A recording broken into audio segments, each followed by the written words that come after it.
एक बार दुर्वासा ऋषि भगवान नारायण के दर्शन करने गए, भगवान नारायण का दर्शन करने गए। देखिए आप लोगों को माला जब प्रसाद में प्राप्त होती है ना, उसका अपमान मत किया करिए। क्या मत किया करिए? माला का अपमान नहीं करना चाहिए। दुर्वासा ऋषि माला का भगवान ने दुर्वासा ऋषि भगवान का दर्शन करने के लिए गए। भगवान ने सुंदर प्रसन्न होकर दुर्वासा ऋषि के ऊपर अपने ऊपर पहनी हुई वैजंती माला उतारकर दुर्वासा ऋषि के गले में डाल दी।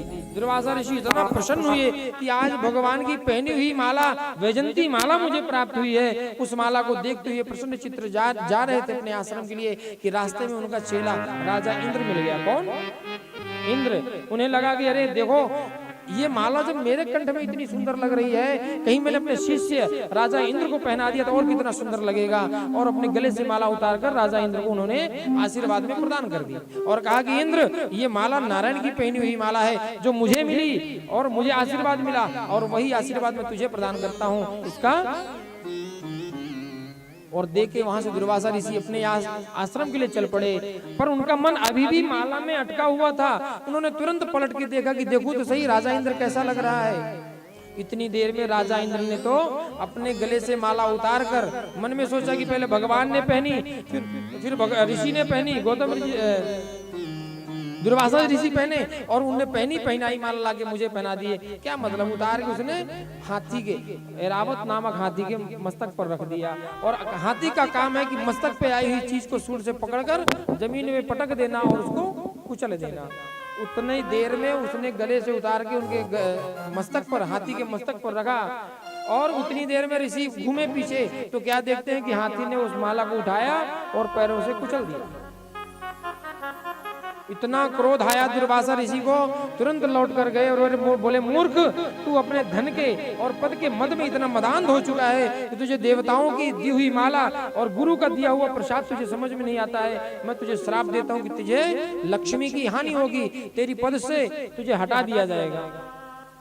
उसे लक्ष्मी का श्राप दे दिया दुर्वासा ऋषि और श्राप दे के चले गए। इधर देवताओं ने, दैत्यों को पता चला कि राजा इंद्र को श्राप दे दिया दुर्वासा ऋषि ने, तुरंत देवताओं ने हमला कर दिया और हमला करके राजा इंद्र को वहां से भगा दिया। वहां के अधिपति, अब क्योंकि इनकी यक्षश्री क्षयश्री लक्ष्मी की हानि का उन्होंने श्राप दिया था तो राजगद्दी छीन ली गई इनसे। अब देवता गली गली भटकने लगे, भटकते भटकते किसके पास आए? भगवान नारायण के पास। बोले महाराज हमारे ऊपर अब आप ही कृपा करिए, दुर्वासा ऋषि के श्राप के कारण हमारा बल पराक्रम सब कुछ चला गया है, न हमारे पास धन है, न पराक्रम है, न बल है। अब आप भी बताइए क्या करें? तो भगवान ने कहा कि देखो दुर्वासा ऋषि के श्राप के कारण बल, धन, पराक्रम सब कुछ आपका समुद्र में समा गया है। उसका मंथन करो, मंथन करते ही तुम्हें तुम्हारा सब कुछ उसमें से अमृत मिलेगा। अमृत का पान करके तुम फिर से पराक्रमी बन सकते हो। देवताओं ने कहा महाराज ऐसे भी मजाक करते हैं कोई, इतना बड़ा समुद्र का मंथन कैसे करेंगे? अरे ठीक है, अगर हम कर भी लेंगे तो अकेले थोड़ी होगा। तो बोले कि काम करो, अब समुद्र मंथन करने की बात है तो दो पार्टी चाहिए। मथानी होती है ना, मथानी किस किस ने देखी है? मथानी नहीं देखी आप लोग? अरे वो, अरे माता जी ने देखी, देखो वो देखो दो जने देखे, भैया जी लोगों ने पीछे देखी है। इसीलिए कहते हैं कि गांव जाया करो। गांव किसका किसका है? अभी भी है सबका गांव। आप लोगों का गांव नहीं है कोई? तो फिर गांव क्यों नहीं जाया करते हो? गांव जाओगे तो आज भी मथानी मिलेगी, दही मटका सब कुछ देखने को मिलेगा। तो कहते हैं कि भैया मथानी भी मिल जाएगी, रस्सी भी मिल जाएगी, लेकिन उसको खींचेगा कौन? उतनी बड़ी रस्सी, उतनी बड़ी मथानी। तो बोले दैत्यों का सहयोग ले लो भाई। तो बोलेंगे महाराज दैत्य सहयोग मेरा क्यों देंगे? देखो हंसने की कितना आनंद आता है। गांव में मथानी हमने देखी नहीं आज तक। गांव जाया करो अपने, जहाँ पूर्वज आपके थे वहां जाओगे तो आपका घर भी होगा, जमीन भी होगी, मथानी भी देखने को मिलेगी, मूसल भी, मूसल देखा है? नहीं देखा है? हाँ मूसल दिखाए, मूसल भी देखने को मिलेगा, हर चीजें मिलेंगी। माताओं ने पहले सब कुछ किया है इसलिए उनको सबको पता है। देखो आप लोगों ने कुछ नहीं किया है तो कुछ नहीं पता है। थोड़े लोग किए हैं जो 40 के पार हैं, जो 40 के पहले वाले बोल के दिखाएंगे हमने किया तो हम बताएंगे नहीं किया। आप 40 के पार होंगे ना? हाँ तो 40 के पार मैं बता रहा हूँ, जो 40 के करीब हैं, 35 40 35 40 उन सब ने किया है। 35 के पहले वालों ने तो देखा भी नहीं होगा अभी तक। बोलिए वृंदावन बिहारी लाल की। तो सुंदर, अब देवताओं को भगवान ने कहा कि भाई दैत्यों का सहयोग ले लो। तो कहते हैं कि महाराज ये बताओ दैत्य वाला हमारा सहयोग क्यों देंगे, वो तो दैत्य हैं, हम देव हैं। तो बोले कि एक काम करो, अरे योपी संधेया सती कार्यार्थ गौरव अहिमूसकवत। अपना जब कार्य कर निकालना हो, अपना काम निकालना हो, तो गधे को भी बाप बना लेना चाहिए। कैसे? जैसे एक सेठ जी ने सुंदर कपड़ों में प्रेस करवा के और ले जाकर पिटारी में अपनी पेटी में कपड़ों को रख दिया। चूहा उस कपड़ों के सुगंध से चूहा दौड़ के गया, उसी पिटारी में घुस गया। और चूहे की खुशबू पाके उसी पिटारी में सांप भी घुस गया। इतने में सेठ जी को याद आया कि हमने पेटी तो बंद नहीं करी। ये भगवान समझा रहे किसको? देवताओं को। ऐसे काम निकालना पड़ेगा आपको दैत्यों से। तो बोले कि हमने तो पिटारी बंद करना भूल गए। उतने में सेठ जी आए और पिटारी को बंद करके बाहर से ताला मार दिए। अब अंदर कौन है? चूहा और सांप। अब सांप ने सोचा कि हे भगवान, अगर मैंने भोजन कर लिया तो दूसरे दिन भूखा मरना पड़ेगा, क्योंकि आज तो भुक्ति मिल जाएगी, लेकिन कल क्या करूंगा? तो कुछ ऐसा दिमाग लगाया जाए कि भुक्ति भी मिल जाए और मुक्ति भी मिल जाए, यहाँ से बाहर भी निकल जाए और भोजन भी मिल जाए। तो सर्प ने पहले ही दूर से मामा जी राम राम, किसको? चूहे को। मामा जी राम राम। बोले हे भांजे, ये मामा रिश्ते का कब से बन गया भाई? अभी तक तो हम तुम्हारे भोजन थे, जब कहीं पाते थे गप दिना खा जाते थे। ये मामा और भांजे का रिश्ता कब से?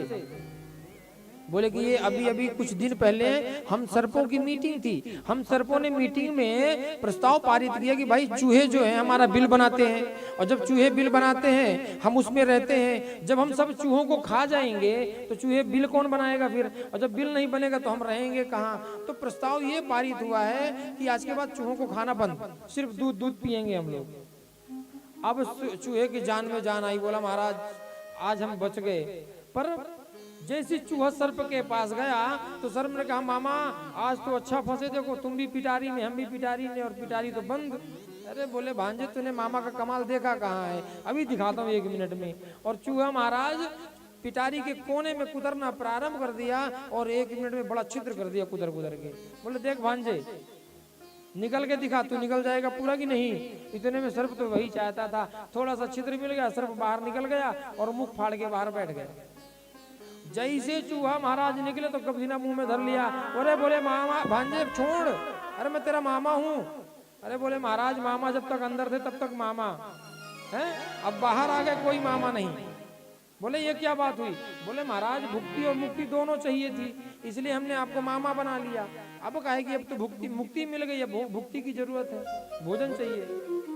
तो भगवान ने कहा कि ऐसे ही दैत्यों से काम निकालो, उनको मित्र नहीं भाई बनाओ। देवताओं को बात समझ में आई गई, तुरंत दौड़ कर गए कहाँ? दैत्यों के पास, वही इंद्रासन के पास।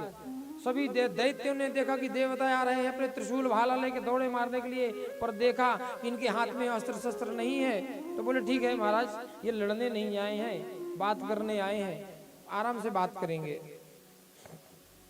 अब देवताओं ने कहा कि भैया एक प्रस्ताव लेके आए हैं। बोले क्या प्रस्ताव बताओ? बोले प्रस्ताव ये है कि समुद्र में कई सारे रत्न छुपे हुए हैं, अगर हम उसका मंथन करेंगे उसमें से निकलेगा अमृत, ठीक है? और अमृत को हम आपस में मिलके दोनों भाई, आप भी और हम भी, देखो आप और हम दोनों भाई सगे भाई हैं, पिताजी एक हैं और दिति और अदिति के पुत्र हैं।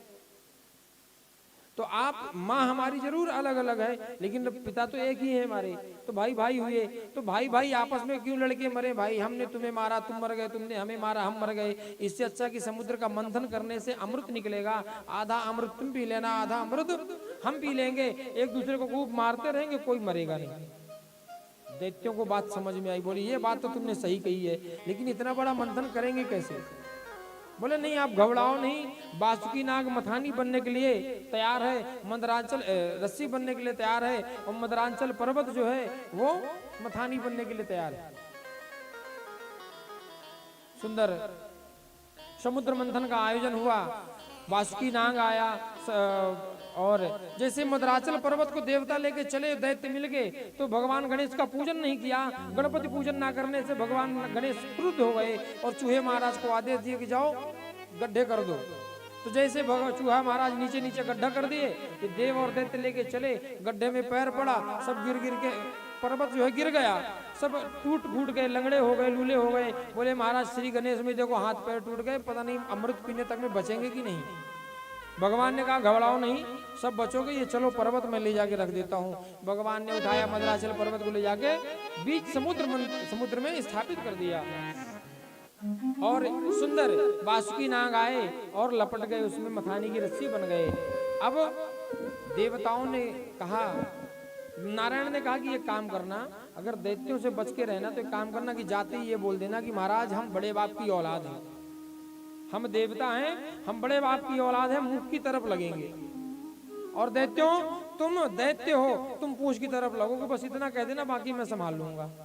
जैसे दैत्य आए और देवता आए मंथन के मथानी के पास, देवताओं ने कहा ए दैत्यों चलो तुम पूंछ की तरफ लग जाओ, हम बड़े बाप की औलाद, हम मुख की तरफ लगेंगे। तो दैत्य बोले महाराज उसी बाप की औलाद हम भी हैं, हम भी बड़े बाप की औलाद, हम मुख की तरफ लगेंगे तो हम लगेंगे।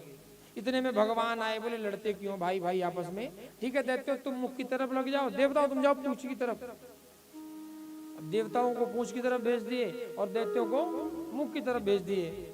अब जैसे समुद्र मंथन हुआ प्रारंभ, मथानी रस्सी की खिंचाई प्रारंभ हुई। अब वासुकी नाग के मुख से बुझाग्नि जो जहर की तपत गर्म हवाएं थी वो निकलने लगी, फुसकार मारने लगा, वो गरम गरम सांसें जब छोड़ने लगा तो एक दैत्य बोलता ले बन ले बेटा बड़े बाप की औलाद। देखो देव कितना आनंद के साथ पूछ पकड़ के खींच रहे हैं, और हम बड़े बनने की ये घाटे होते नहीं है।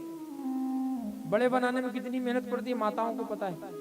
इसीलिए कहीं कहा गया है कि बड़े मत बनो, बड़े बन के रहोगे तो घर की पूरी जिम्मेदारी, जो जेठानी होती है और जो भैया जी होते हैं, पूरी जिम्मेदारी, नमक कितना लाना है, दाल कितनी लाना है, आटा कितना लाना है, सब किसको जिम्मेदारी है, किसको होती है।